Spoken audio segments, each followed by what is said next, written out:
करीब 1 साल पुरानी बात है। एक गांव में एक कार्यक्रम चल रहा था। इस कार्यक्रम में एक लड़के की नजर एक लड़की पर पहुंच जाती है। जैसे ही उस लड़की को देखता है तो वो देखते ही रह जाता है। इसके बाद उस लड़के ने अपने ही परिवार की किसी महिला से कहा कि ये लड़की कौन है। उस महिला ने कहा कि क्या बात है, क्या तुम्हारी से शादी करा दें। जैसे ही लड़के से ये बात कही जाती है, वो लड़का एकदम मुस्कुरा जाता है, शर्मा जाता है और चुपचाप वहां से निकल जाता है। लेकिन उसकी जिंदगी का सबसे खूबसूरत वो दिन होता है जब उसी लड़की का रिश्ता उस लड़के के लिए आता है। उसके बाद उसकी खुशी का कोई ठिकाना नहीं था और वो एक इंतजार करने लगता है उस दिन का कि कब शादी हो। इसके लिए भी दोनों परिवार आपस में बैठते हैं और बैठने के बाद तय कर रहे थे कि शादी करनी कब है। अप्रैल 2025 में एक डेट निकलवाई जाती है कि अप्रैल में शादी करेंगे। तभी लड़की वाले और लड़के वाले फिर सहमति बनाते हैं कि एक काम करते हैं, 1 महीना ज्यादा हो जाएगा, क्यों ना इस समय को थोड़ा सा घटा दिया जाए, यानी कि मार्च में शादी करते हैं। और इसकी तारीख तय कर ली जाती है 7 मार्च 2025। शादी होती है धूमधाम से। लड़का इतना खुश था कि जब घुड़चढ़ी हो रही थी तब दोस्तों के साथ डांस करना शुरू कर देता है, और जब बारात चढ़ रही थी तब भी वो डांस कर रहा था। और इतना खुश था कि दुल्हन को लेकर जब घर पहुंचता है, दोनों सुहागरात मनाने के लिए कमरे में जाते हैं। अगला दिन निकलता है और पता चलता है कि दूल्हा और दुल्हन दोनों की ही मौत हो चुकी है। जैसे ही दरवाजा खुलता है, इसके बाद ये बात अब ना केवल इस घर में थी, बल्कि जहां जहां तक अखबारों के वेब पोर्टल की या न्यूज की एक पहुंच होती है, वहां तक पहुंच जाती है ये खबर। अब लोग ये जानने में जुट जाते हैं कि आखिरकार दूल्हा दुल्हन जब इतने खुश थे तो उनकी मौत का क्या कारण रहा था। आज की इस कहानी के माध्यम से जानने की, समझने की कोशिश करते हैं कि आखिरकार दूल्हा दुल्हन के साथ उस सुहागरात की रात में हुआ क्या था कि दोनों की मौत हो जाती है।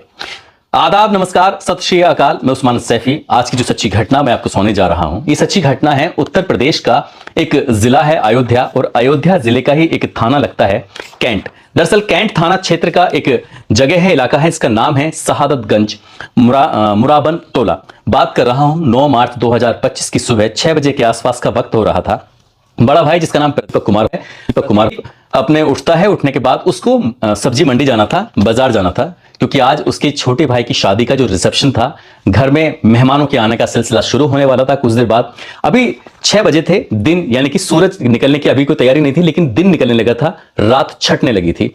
वो जाता है दरवाजे के सामने, दूल्हा दुल्हन जहां पर वो सुहागरात मनाने के लिए गए थे उस दरवाजे के ठीक सामने खड़ा होता है। और खड़े होने के बाद वैसे ही उसे नॉक करता है 2-3 बार। मारने के बाद अपने छोटे भाई उससे बोलता है कि अरे छोटे, मैं सब्जी मंडी में सब्जी खरीदने के लिए जा रहा हूं, जल्दी से तैयार हो जाओ, आज तुम्हारी शादी का रिसेप्शन है, एक कार्यक्रम है, इसलिए जुट जाओ। बस उसने इतनी आवाज लगाई अपने छोटे भाई को। यह सुना कि 6 बजे के आसपास का वक्त हो रहा था, 9 मार्च 2025 की सुबह की बात है।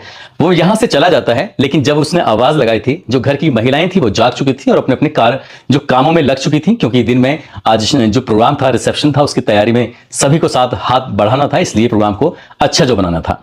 जब 6 बजे भाई कह के चला जाता है और 7 बजे तक कोई आहट नहीं होती, कोई अंदर से निकलता नहीं है, दरवाजा खुलता नहीं है, तभी परिवार की एक महिला बोलती है कि क्या बात है, इतने दिनों से इंतजार कर रहे थे, ये लगता है कि आज दरवाजा नहीं खोलने वाले हैं। और बस आपस में महिलाएं एक दूसरे से ऐसी कानाफूसी करने लगती हैं, मजाकिया स्वर में ऐसी बात करने लगती हैं, क्योंकि औरतें कुछ इस तरह की जब मजाक करती हैं, तो ऐसी मजाक चल रही थी। लेकिन जब और आधा घंटा बीत जाता है, इनकी 7:30 बजे के आसपास का वक्त था सुबह के, तब एक लड़की ने जो खिड़की थी उससे झांक कर देखने की कोशिश की कि आखिरकार दूल्हा और दुल्हन, दरवाजा खुल नहीं रहा है, दोनों के दोनों अंदर क्या कर रहे हैं। जब उसने झांक कर देखने की कोशिश की, जो उसे दिखाई कुछ ऐसा देता है कि जो दुल्हन है, दुल्हन बेड पर पड़ी हुई है बेसुध हालत में, और जो दूल्हा है वो फंदे से लटका पड़ा हुआ था। जैसे उसने दूल्हे को लटका हुआ देखा, उस लड़की की चीख निकल जाती है। इतनी जोर से वो चीखने लगती है कि घर की दहलीज को वो चीखें पार करती हुई बाहर तक पहुंच जाती है। यहां से खुशियों के गीत गाए जा रहे थे, यहां से खुशियों की आवाजें आ रही थी, अब यहां से चीखने की आवाजें क्यों आ रही हैं।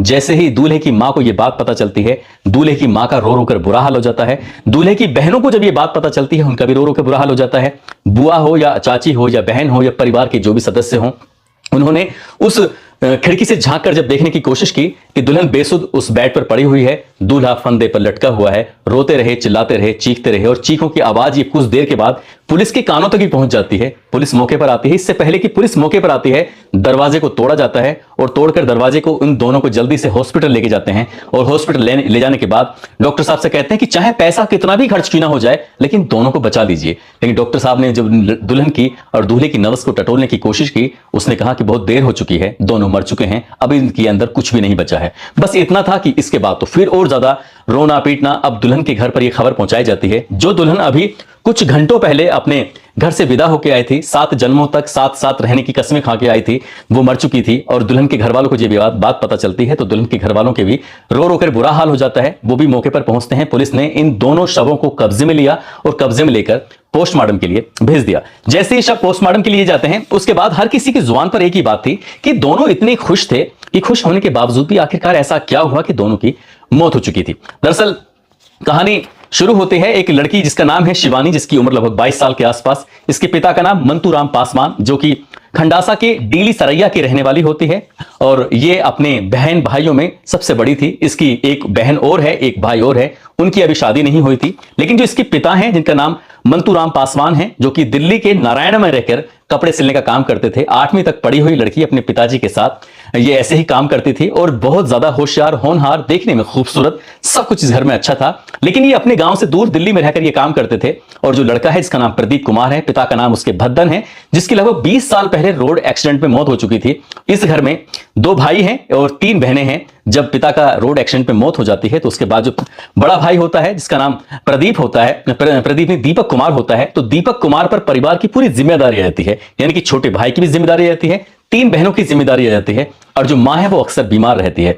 1 साल पहले एक कार्यक्रम में, ऐसा कार्यक्रम एक गांव में था जहां इन दोनों की रिश्तेदारियां थी। उन दोनों की रिश्तेदारियों में लड़के ने लड़की को देखा तो देखते ही रह जाता है, इसकी खूबसूरती पे फिदा हो जाता है।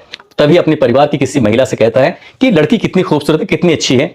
वो महिला इस बात को सुनने के बाद उसे आश्चर्य नहीं होता बल्कि खुशी होती है कि इन दोनों ने एक दूसरे को देखा है, आंखों ही आंखों में पसंद कर लिया। उस लड़की से जब बातचीत की जाती है, जैसे लड़का शर्मा कर वहां से चला जाता है तो लड़की भी शर्मा के चली जाती है। उसके बाद उस लड़की के पिता मंतूराम पासवान से बातचीत की जाती है। जो उसका प्रदीप का बड़ा भाई होता है दीपक कुमार, इन दोनों की आपस में बातचीत होती है और बातचीत होने के बाद इस रिश्ते में आगे की बुनियाद रखी जाती है। दोनों परिवारों ने खुशी खुशी इस शादी के लिए हामी भर दी और हामी भरने के बाद ये तय करते हैं कि शादी अप्रैल 2025 में करेंगे। लेकिन अप्रैल 2025 में ना होकर 7 मार्च 2025 की शाम को बारात जानी थी और इसके लिए तैयारी 6 महीने पहले से शुरू हो जाती है। जैसे ही प्रदीप को यह पता चलता है कि उसकी बारात जाएगी 7 मार्च 2025 को, तो पिछले 6 महीने से अपने घर को सजाने में जुट जाता है, क्योंकि वो टाइल्स का काम करता है। घर के हर एक कोने में, हर एक जगह, चाहे बाथरूम हो, कमरे हो या आंगन हो, जहां देखो वहां उसने खूबसूरती से टाइल्स से अपने उस मकान को, उसने अपने आंगन को, अपने कमरे को, अपने बाथरूम को, अपने टॉयलेट को, सब कुछ सजा दिया था। वो अपनी शादी को लेकर बेइंतहा खुश था। उसने जो भी पैसे कमाए थे वो उसकी खुशी का अंदाजा इसी बात से लगाया जा रहा था। अब 6 महीने तक पहले जब ये शादी की बात शुरू होती है तब इन 2 लड़का और लड़की की आपस में बातचीत भी होने लगती है। खुशी खुशी ये परिवार में दोनों की जब सहमति से शादी होती है तो आखिरकार 7 मार्च को बारात जाती है। चाहे वो घुड़चढ़ी हो, दोस्तों ने कहा डांस करना है, नाचना है, तो प्रदीप खुशी खुशी नाचने लगता है। बारात जब जाती है लड़की के यहां पर, वहां भी वो डांस करता है, नाचता है, झूमता है। आखिरकार 8 मार्च की सुबह 11 बजे बारात वहां से विदा होती है। विदा होने के बाद उसके गांव यानी कि खंडासा के डीली सरैया से 1 बजे बारात शहादतगंज मुरावन टोला में पहुंच जाती है और 1 घंटे बाद यानी कि 2 बजे के आसपास दुल्हन का स्वागत किया जाता है।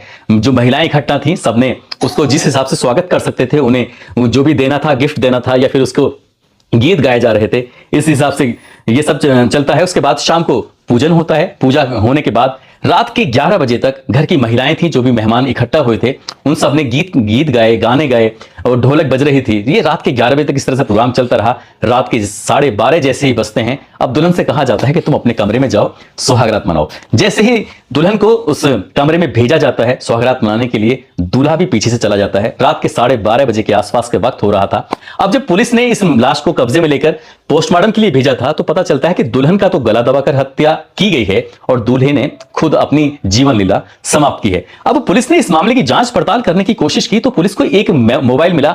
मोबाइल में एक मैसेज मिला, जो कि मोबाइल खुद उस लड़के दूल्हे का था, प्रदीप का। और जो मैसेज भेजा गया था तो खुद उसने अपने ही मोबाइल से वो मैसेज भेज दिया था। हालांकि दुल्हन अपना मोबाइल लेकर नहीं आई थी, उसने अपने मायके में उस मोबाइल को छोड़ दिया था।